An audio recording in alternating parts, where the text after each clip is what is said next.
خط لکھا. اب خط ہے ابن سورد رضی کی طرف سے اور رفاع حبیب نے مظاہر کی طرف سے کہ مومنین مسلمین کی طرف سے شیعہ مسلمین کی طرف سے. شیعہ کہتے ہیں جو ساتھ دینے والے ہوتے ہیں, محبت کرنے والے آپ سے, ٹھیک ہے, امام حسین سے, اہل بیت سے.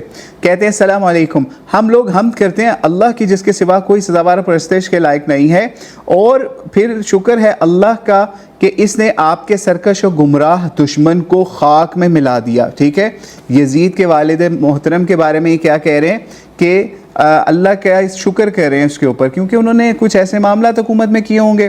ٹھیک ہے, جس نے امت کی حکومت کو دبا لیا تھا. اچھا آگے بتا رہے ہیں کہ ان کا کیا معاملہ تھا.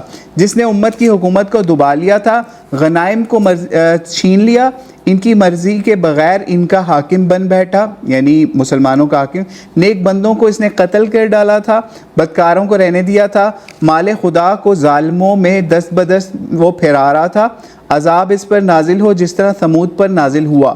ہم لوگوں کا ہدایت کرنے والا کوئی نہیں, آپ تشریف لائیے, شاید آپ کی وجہ سے خدا ہم کو حق پر مجتمع کر دے. ٹھیک ہے, ایسا حق وہ سمجھتے تھے, امام حسین کو اس لیے بلا رہے تھے. نعمان بن بشیر قصر عمارت میں موجود ہیں, ہم جمعے میں ان کا ساتھ نہیں دیتے, نہ عیدگاہ میں ان کے ساتھ جاتے ہیں.